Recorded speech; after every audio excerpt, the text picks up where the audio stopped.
तो आज मैं आपको the animal kingdom movie explain करने वाला हूँ। इस मूवी में हमें दिखाया जाता है कि दुनिया में एक खतरनाक वायरस फैल चुका है। इस वायरस से जो भी इंसान इन्फेक्ट होता है वो धीरे धीरे किसी न किसी जानवर में बदलने लगता है। मूवी में जबरदस्त एडवेंचर और सस्पेंस देखने को मिलता है जो वीडियो को आखिर तक देखने के लिए आपको मजबूर कर देगा। साथ ही इस कहानी में हमें एक बाप बेटे की कहानी दिखाई गई है।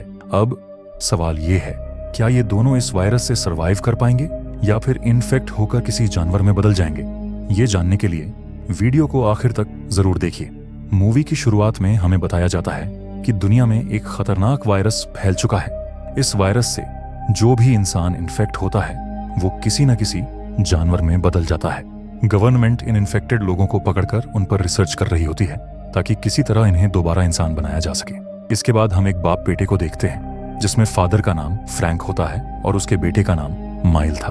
दोनों काफी देर से ट्रैफिक में फंसे हुए होते हैं। उसी दौरान माइल अपने डॉग के साथ मस्ती करते हुए चिप्स खाने लगता है, जिस पर फ्रैंक कहता है कि हम यहाँ ट्रैफिक में फंसे हुए हैं और तुम मजे से चिप्स खा रहे हो। अगर तुम घर से थोड़ी जल्दी निकल जाते तो हम अब तक हॉस्पिटल पहुंच चुके होते। दरअसल फ्रैंक की पत्नी लाना यानी माइल की माँ भी इस वायरस से इन्फेक्ट हो चुकी थी और इसी वजह से उन्हें हॉस्पिटल में एडमिट किया हुआ था और इसी वजह से फ्रैंक और माइल हॉस्पिटल की ओर जा रहे थे। फ्रैंक की बातों का माइल को बुरा लग जाता है और वो गुस्से में वहां से जाने लगता है, लेकिन फ्रैंक उसके पास जाकर उसे समझाने की कोशिश करता है।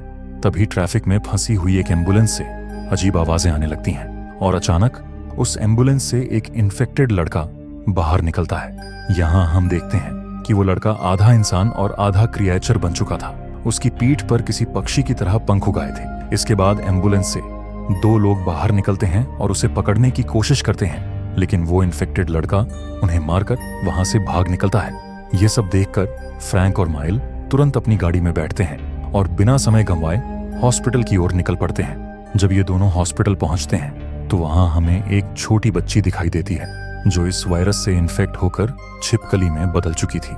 यह सीन हमें दिखाता है कि यह वायरस बच्चों तक को नहीं छोड़ रहा। इसके बाद फ्रैंक और माइल जाकर डॉक्टर से मिलते हैं। डॉक्टर उन्हें बताती हैं कि लाना की हालत पहले से बेहतर हो रही है, लेकिन उसे पूरी तरह ठीक होने में अभी काफी समय लगेगा। डॉक्टर यह भी कहती हैं कि लाना का पूरा इलाज यहाँ मुमकिन नहीं है, इसलिए उसे इलाज के लिए दूसरे शहर में शिफ्ट किया जा रहा है। फिर ये दोनों जाकर लाना से मिलते हैं। यहाँ हम देखते हैं कि लाना के पूरे शरीर पर बाल उग चुके होते हैं और वो धीरे धीरे एक भालू में बदल रही थी। अब लाना को इलाज के लिए दूसरे शहर ले जाया जाना था, इसलिए फ्रैंक भी अपने बेटे के साथ उसी शहर में शिफ्ट होने का फैसला करता है। वहां जाकर ये लोग एक घर रेंट पर लेते हैं और वहीं पर रहने लगते हैं। साथ ही फ्रैंक वहां एक रेस्टोरेंट में शेफ की नौकरी करने लगता है ताकि अपने परिवार का खर्च चला सके। इसके बाद फ्रैंक माइल का एक स्कूल में एडमिशन करा देता है। जब माइल पहली बार अपने क्लासरूम में जाता है तो टीचर उसे बाकी स्टूडेंट्स से इंट्रोड्यूस कराती है। उसी दौरान नीना नाम की एक लड़की माइल से उसके पेरेंट्स के बारे में पूछती है। इस पर माइल बताता है कि उसके फादर एक शेफ हैं और उसकी माँ की कार एक्सीडेंट में मौत हो चुकी है। दरअसल माइल नहीं चाहता था कि उसकी माँ के इन्फेक्टेड होने की वजह से लोग उसे अलग नजर से देखें। इसके बाद नीना माइल से माफी मांगते हुए कहती है कि उसे ADHD नाम की एक बीमारी है। वो बताती है कि इस बीमारी की वजह से उसे लोगों के बारे में जानने की बहुत जिज्ञासा रहती है, इसलिए तुम मेरी बातों का बुरा ना मानना। स्कूल खत्म होने के बाद माइल अपने पिता के रेस्टोरेंट में चला जाता है जहां फ्रैंक नौकरी कर रहा था। इसके बाद फ्रैंक माइल को रेस्टोरेंट के मालिक से मिलवाता है। रेस्टोरेंट को जैक और उसकी पत्नी मिलकर चला रहे होते हैं। जैक माइल से बात करते हुए कहता है कि यह शहर काफी छोटा और खूबसूरत है और यहाँ अब तक उस वायरस का कोई नामो निशान नहीं है, लेकिन गवर्नमेंट ने यहाँ इन्फेक्टेड लोगों के लिए जो हॉस्पिटल खोला है उसकी वजह से शहर के लोग काफी नाराज हैं। इसी बीच अचानक वहां तेज हवा चलने लगती है, जिसे देखकर ये लोग रेस्टोरेंट को बंद कर देते हैं। इसके बाद हम रात का सीन देखते हैं जहां पूरे शहर में एक बड़ा तूफान आ जाता है और जोरदार बारिश भी शुरू हो जाती है, जिस वजह से माइल के घर की बिजली चली गई थी, इसलिए फ्रैंक लाइट ठीक करने में लग जाता है। तभी माइल खिड़की के बाहर एक इन्फेक्टेड आदमी को देखता है, लेकिन जैसे ही बिजली वापस आती है वो इन्फेक्टेड आदमी वहां से गायब हो जाता है। लेकिन माइल ये बात फ्रैंक को नहीं बताता। इसके बाद हमें सुबह का सीन दिखाया जाता है। तूफान की वजह से सड़क पर गिरे हुए पेड़ को फ्रैंक और माइल मिलकर साइड में हटा रहे होते हैं। तभी अचानक फ्रैंक के पास पुलिस की कॉल आती है। पुलिस उसे बताती है कि जिस वैन से इन्फेक्टेड लोगों को और उसकी पत्नी को इस शहर लाया जा रहा था, उस वैन का एक्सीडेंट हो गया है और वो वैन एक तालाब में डूब चुकी है। ये खबर सुनते ही फ्रैंक घबरा जाता है और उसे अपनी पत्नी की बहुत चिंता होने लगती है। वो तुरंत माइल को लेकर उस तालाब के पास पहुंचता है जहां वैन का एक्सीडेंट हुआ था। फ्रैंक अपनी पत्नी को ढूंढने के लिए तालाब में उतरने की कोशिश करता है, लेकिन पुलिस उसे पकड़कर आगे जाने से रोक लेती है। पुलिस वालों का कहना होता है कि वैन के डूबने से कुछ इन्फेक्टेड लोग तो मारे गए, लेकिन जो लोग बच गए थे वो सीधे जंगल की तरफ भाग गए। जब फ्रैंक अपनी पत्नी के बारे में पूछता है तो जूली नाम की एक पुलिस ऑफिसर बताती है कि फिलहाल उसकी पत्नी के बारे में कोई जानकारी नहीं मिली। वो कहती है कि पुलिस उन इन्फेक्टेड लोगों को ढूंढने की पूरी कोशिश कर रही है और जैसे ही कोई खबर मिलेगी वो उसे इन्फॉर्म कर देंगी। जिसके बाद हमें रात का सीन दिखाया जाता है जहां फ्रैंक घर के बाहर सारे कपड़े धोकर उन्हें सूखने के लिए डाल रहा होता है। यह देखकर माइल उससे पूछता है कि उसने अचानक सारे कपड़े क्यों धो दिए। इस पर फ्रैंक बताता है कि लाना अब धीरे धीरे एक क्रिएचर में बदल रही है और इसी वजह से उसकी सूंघने की ताकत पहले से काफी बढ़ चुकी होगी। फ्रैंक कहता है कि वो हमारे कपड़ों की खुशबू सूंघकर यहाँ तक पहुंच सकती है, जिससे उन्हें खतरा हो सकता है। यह सुनकर माइल कहता है कि मुझे नहीं लगता कि माँ अब वापस आएगी और फ्रैंक बेवजह ये सब कर रहा है, लेकिन फ्रैंक उस पर गुस्सा होकर उसे घर जाने को कहता है। अगले दिन माइल अपने स्कूल जाता है जहां टीचर्स बच्चों को टग ऑफ वॉर खेलने के लिए मैदान में ले आती हैं। दोनों टीमों के बीच काफी तगड़ा मुकाबला होता है, लेकिन कुछ देर बाद माइल की टीम हार मान लेती है। मगर माइल बिल्कुल भी हार नहीं मानता, वो अकेला ही सामने वाली टीम को हरा देता है। यह देखकर वहां मौजूद सभी लोग हैरान रह जाते हैं। खुद माइल को भी समझ नहीं आता कि उसने अकेले यह सब कैसे कर लिया। माइल की इस ताकत से जॉर्डन नाम का एक लड़का काफी इम्प्रेस हो जाता है और अपने बाकी दोस्तों के साथ माइल को भी अपने घर पार्टी में इनवाइट करता है। लेकिन इसी बीच माइल को अपने शरीर में कुछ अजीब सा महसूस होने लगता है। घर पहुंचकर जब वो अपने नाखूनों को ध्यान से देखता है तो वो घबरा जाता है। उसके नाखून पहले से काफी बदल चुके होते हैं और उनके नीचे से एक और नया नाखून निकल रहा था। जब माइल उस नाखून को बाहर निकालता है तो उसकी रूह कांप जाती है, क्योंकि वो नाखून किसी जानवर के नाखून जैसा दिख रहा था। तभी माइल को समझ में आ जाता है कि वो भी इस वायरस से इन्फेक्टेड हो चुका है। इसके साथ ही माइल को अपनी पीठ पर एक अजीब सा निशान भी दिखाई देता है। यह निशान देखकर उसे पूरा यकीन हो जाता है कि अब वो भी किसी जानवर में बदलने वाला है। वहीं दूसरी तरफ हम फ्रैंक को देखते हैं जो कुछ सामान लाने के लिए सुपरमार्केट आया था। तभी उसकी मुलाकात वहां पुलिस ऑफिसर जूली से होती है।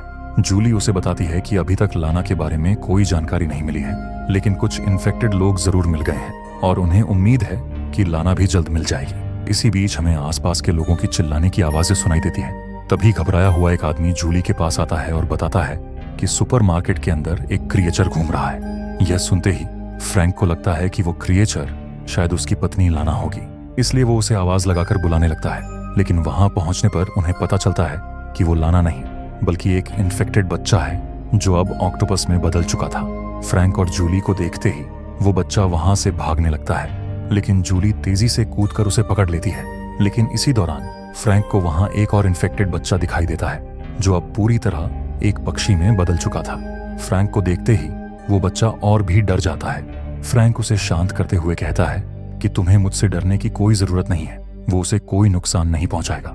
लेकिन तभी एक पुलिस ऑफिसर वहां आकर फ्रैंक को जबरदस्ती बाहर भेज देता है। इसके बाद पुलिस वाले उन इन्फेक्टेड बच्चों को हॉस्पिटल भेज देते हैं। फिर फ्रैंक अपना सामान लेकर वहां से जाने लगता है। तभी वहां जूली आ जाती है और देखती है कि फ्रैंक कुछ तेज हथियार खरीदकर अपने साथ ले जा रहा है। उसके पूछने पर फ्रैंक बहाना बनाता है कि वो अपने बेटे के साथ कैंपिंग के लिए जंगल जाने वाला है, इसलिए उसने ये सामान लिया है। जूली उसे साफ तौर पर मना करते हुए कहती है कि जंगल मत जाना, क्योंकि वहां जाना जानलेवा साबित हो सकता है। इतना कहकर जूली वहां से चली जाती है। दरअसल फ्रैंक ने ये हथियार लाना के लिए खरीदे होते हैं। वो लाना को ढूंढकर उसे ये हथियार देना चाहता है ताकि वो खुद की रक्षा कर सके। अगली सुबह माइल नींद से उठकर देखता है कि उसके फोन पर नीना का मैसेज आया होता है, जिसमें वो पूछती है कि क्या वो जॉर्डन की पार्टी में आ रहा है। तभी फ्रैंक माइल को बाहर बुलाता है और उसे बताता है कि उसने कल सुपरमार्केट में 2 इन्फेक्टेड बच्चों को देखा था। वो बच्चे उसी वैन से भागे हुए थे जिसमें लाना को लाया जा रहा था। फ्रैंक कहता है कि अब उसे पूरा यकीन है कि लाना भी कहीं आसपास ही मौजूद होगी, इसलिए हम दोनों कल जंगल में जाकर उसे ढूंढेंगे। यह सुनकर माइल मना करते हुए कहता है कि वो नहीं आ पाएगा क्योंकि उसे अपने दोस्त के घर पार्टी में जाना है। ये बात सुनते ही फ्रैंक गुस्से में कहता है कि क्या उसे अपनी माँ से ज्यादा पार्टी जरूरी लगती है? तुम्हें पार्टी में जाने की कोई जरूरत नहीं है। फ्रैंक की यह बात सुनकर माइल नाराज हो जाता है और वहां से चला जाता है। आखिरकार फ्रैंक को ना चाहते हुए भी माइल को पार्टी में जाने की परमिशन देनी पड़ती है। वो कहता है कि तुम्हारे पार्टी से वापस आने पर हम लाना को ढूंढने जाएंगे। जिसके बाद हम अगले दिन माइल को जॉर्डन की पार्टी में देखते हैं। पार्टी में नीना और बाकी दोस्त भी आए हुए थे, जहां माइल ने काफी ज्यादा ड्रिंक कर ली थी, जिस वजह से वो नीचे गिर जाता है। अब सबको लगता है कि माइल को जरूरत से ज्यादा चढ़ गई है। अब माइल की हालत देखकर नीना उसे नशा कम करने की दवाई देने लगती है, जिस पर माइल किसी कुत्ते की तरह उसका हाथ चाटने लगता है। यह देखकर वहां मौजूद सभी दोस्त हंसने लगते हैं। उन्हें लगता है कि माइल नशे में धुत होकर ऐसी हरकतें कर रहा है, लेकिन असल में माइल इन्फेक्टेड होने की वजह से ये सब हरकतें कर रहा था। इसके बाद माइल को जंगल की तरफ से किसी जानवर के चिल्लाने की आवाज सुनाई देती है, इसलिए वो उस तरफ जंगल में भाग जाता है। अगली सुबह हम माइल को जंगल में एक तालाब के किनारे सोया हुआ देखते हैं। उसी तालाब में पुलिस इन्फेक्टेड लोगों की तलाश कर रही होती है। पुलिस को देखते ही माइल वहीं छुप जाता है, क्योंकि अब वो भी इन्फेक्टेड हो चुका था और पुलिस उसे भी पकड़ सकती थी। साथ ही माइल के मुंह पर खून लगा हुआ है। इससे साफ हो जाता है कि रात के समय माइल ने जरूर किसी जानवर का शिकार किया होगा। इसके बाद माइल भागते हुए अपने घर पहुंचता है, जहां फ्रैंक गहरी नींद में सोया हुआ था। माइल चुपचाप बाथरूम में जाता है और खुद को चेक करने लगता है। तभी उसे अपने मुंह के अंदर कुछ फंसा हुआ महसूस होता है। जब वो उसे निकालता है तो वो किसी पक्षी का पंख था, यानी माइल ने रात को किसी पक्षी का शिकार किया था। जिसके बाद फ्रैंक और माइल दोनों लाना को ढूंढने के लिए जंगल चले जाते हैं, लेकिन काफी ढूंढने पर भी उन्हें लाना कहीं पर भी नहीं मिलती। पर ये लोग हार नहीं मानते और उसे लगातार ढूंढते रहते हैं। धीरे धीरे रात हो जाती है तो दोनों अपनी गाड़ी में बैठकर पूरे जंगल के आसपास घूमते हुए लाना को आवाज लगाने लगते हैं, लेकिन इतनी कोशिशों के बाद भी लाना का कोई पता नहीं चलता। थक हार कर फ्रैंक और माइल गाड़ी में ही सो जाते हैं। अगली सुबह माइल का डॉग अचानक जंगल की तरफ भाग जाता है। अपने डॉग का पीछा करते हुए माइल भी जंगल के अंदर चला जाता है, लेकिन तभी अचानक माइल पर एक खतरनाक क्रिएचर हमला कर देता है। यह वही इन्फेक्टेड लड़का होता है जो एम्बुलेंस से भागा था। वो माइल पर टूट पड़ता है और उसे मारने की कोशिश करता है। इसी दौरान हम एक पेड़ पर किसी क्रिएचर को बैठे हुए देखते हैं जो एक छोटी बच्ची थी। अब लड़ाई के दौरान वो क्रिएचर अपने नुकीले नाखून माइल के हाथ में घुसा देता है, लेकिन तभी उसकी नजर माइल की आंखों पर पड़ती है, जिससे वो समझ जाता है कि माइल भी उसी की तरह इन्फेक्टेड है, इसलिए वो माइल को जान से नहीं मारता। तभी वहां फ्रैंक पहुंच जाता है और माइल को उस क्रिएचर से बचाकर जल्दी से वहां से ले जाता है। नाखून लगने की वजह से माइल के हाथ से काफी खून बह रहा होता है। फ्रैंक उसे तुरंत हॉस्पिटल ले जाने की बात करता है, लेकिन माइल साफ मना करते हुए कहता है कि यह तो बस एक छोटा सा घाव है जो कुछ दिनों में भर जाएगा। असल में माइल हॉस्पिटल न जाने का बहाना बना रहा होता है, क्योंकि उसे पता था कि अगर वो हॉस्पिटल चला गया तो उसके इन्फेक्टेड होने का सच सबके सामने आ जाएगा। अब इसी बात को लेकर फ्रैंक और माइल के बीच बहस हो जाती है। तभी रास्ते में इन्हें काफी सारे पुलिस वाले मिलते हैं। दरअसल किसी क्रिएचर ने घोड़ों पर हमला कर दिया था, जिस वजह से वहां काफी सारे पुलिस वाले आ चुके थे। वहां पर ऑफिसर जूली भी मौजूद थी। जूली फ्रैंक की गाड़ी देखकर उसके पास आती है और माइल के हाथों से बह रहे खून को देखकर उसे सवाल करती है। फ्रैंक झूठ बोल देता है कि माइल को किसी कुत्ते ने काट लिया है, इसलिए मैं उसे लेकर हॉस्पिटल जा रहा हूँ। लेकिन माइल हॉस्पिटल जाने से इनकार कर देता है। अब माइल हॉस्पिटल नहीं जाना चाहता था, इसलिए जूली उन्हें आर्मी के कैंप ले जाती है, जहां आर्मी के डॉक्टर माइल के हाथों पर टाके लगाते हैं, जिससे हमें पता चलता है कि भागे हुए इन्फेक्टेड लोगों को पकड़ने के लिए अब आर्मी यहां आ चुकी थी। फिर फ्रैंक माइल को लेकर घर लौटता है। जहां माइल जब अपने कमरे में था तब वो उन टाकों को निकालकर अपने खून को चाटने लगता है, बिल्कुल उसी तरह जैसे कोई जानवर अपने घाव को चाटता है। अगले दिन जब माइल स्कूल की लैब में होता है तब वो काफी अजीब हरकतें करने लगता है। सारे स्टूडेंट्स अपने काम में बिजी थे, लेकिन माइल का ध्यान पढ़ाई में बिल्कुल नहीं होता। दरअसल लैब में रखे चूहों की आवाजें बार बार माइल का ध्यान भटका रही होती हैं, जिस वजह से वो अचानक जोर से चिल्लाने लगता है उसका ऐसा बर्ताव देखकर सभी लोग चौंक जाते हैं। स्कूल के बाद माइल अपनी साइकिल लेकर घर जाने लगता है, लेकिन अब उसके शरीर में हो रहे बदलावों की वजह से वो साइकिल भी ठीक से नहीं चला पा रहा था। तभी नीना उसे अपने साथ पैदल चलने के लिए कहती है।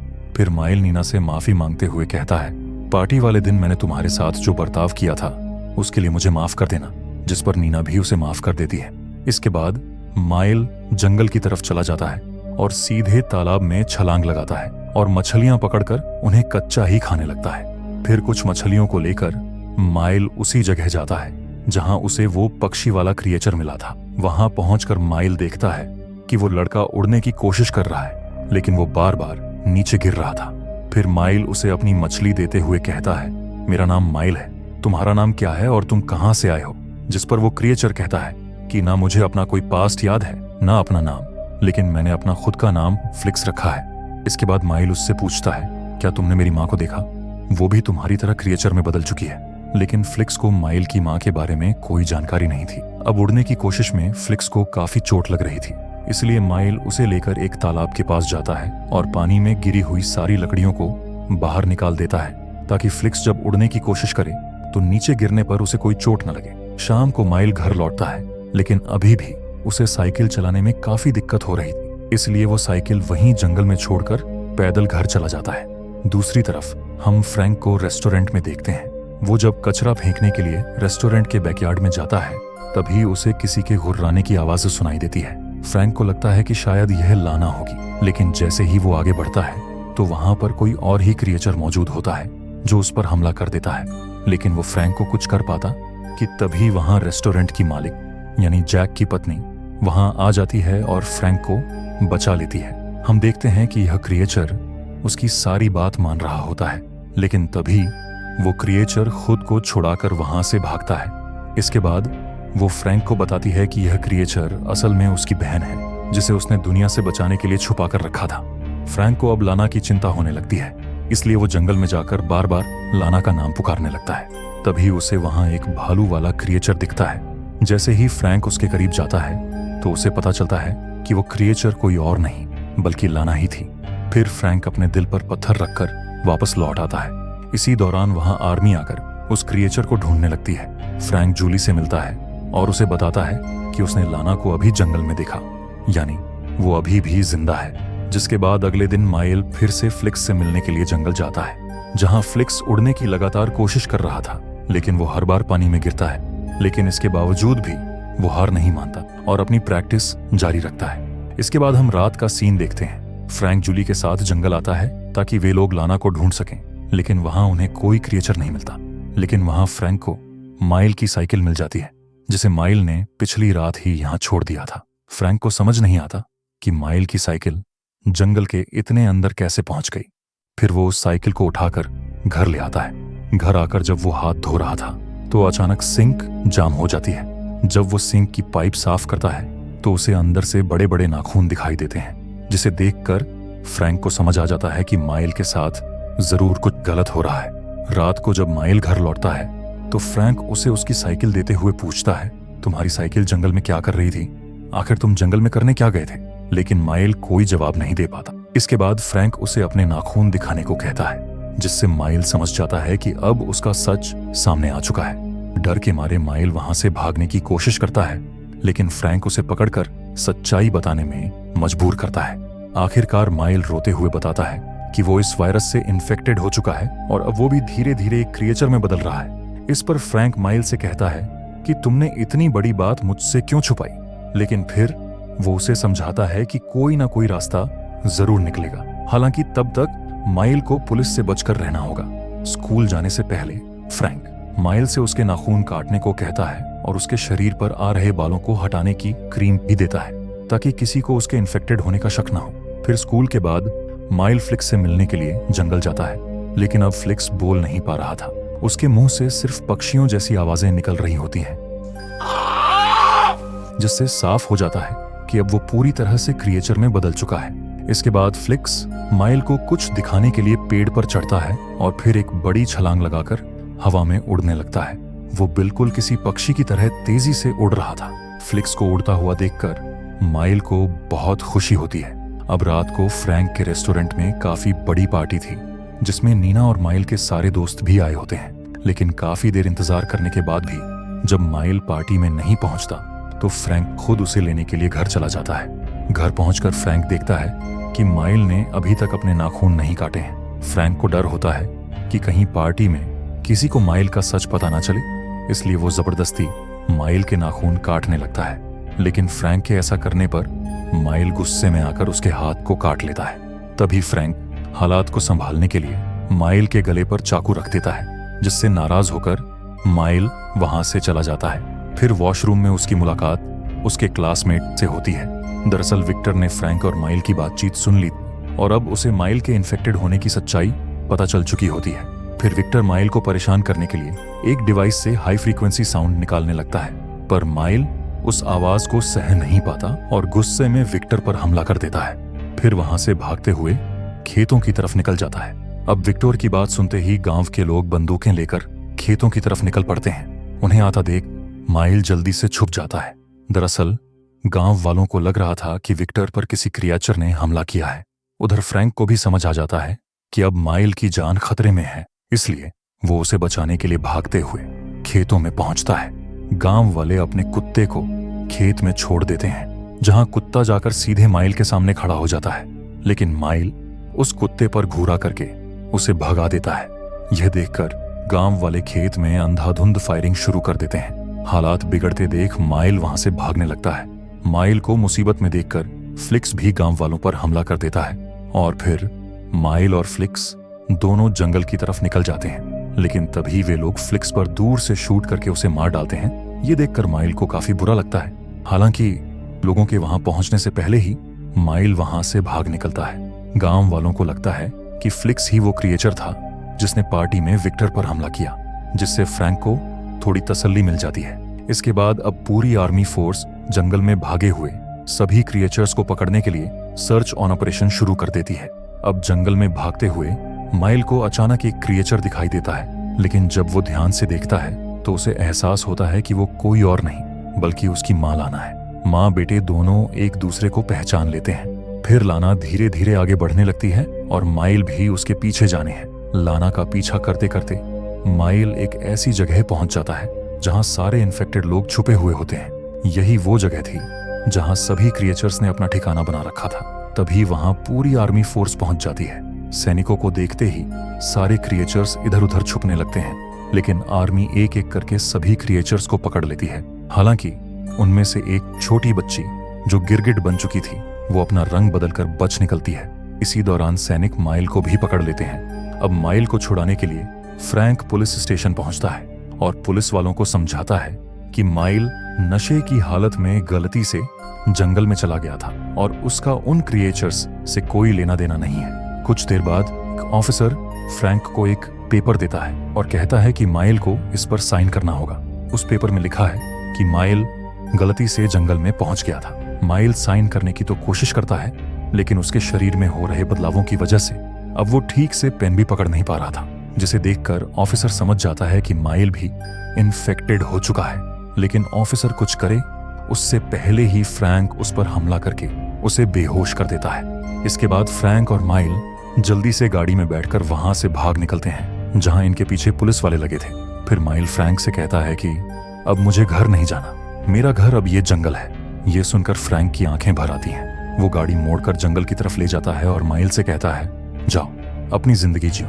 क्योंकि फ्रैंक अब समझ चुका था कि माइल की दुनिया अब अलग है, वो इस इंसानी दुनिया में सरवाइव नहीं कर पाएगा। इसलिए फ्रैंक ना चाहते हुए भी माइल को हमेशा के लिए आजाद कर देता है। फिर माइल भी खुशी खुशी जंगल में भाग जाता है और इसी इमोशनल सीन के साथ ये मूवी यहीं पर खत्म होती है। अगर आपको यह वीडियो पसंद आया है तो आपको यह 2 वीडियो भी पसंद आएंगे। इनमें से किसी भी वीडियो को जाकर आप देख सकते हो, लेकिन जाने से पहले वीडियो को लाइक कर देना और चैनल को सब्सक्राइब करके वीडियो को हाइप कर देना। हम मिलते हैं किसी और वीडियो के साथ, तब के लिए थैंक्स फॉर वॉचिंग।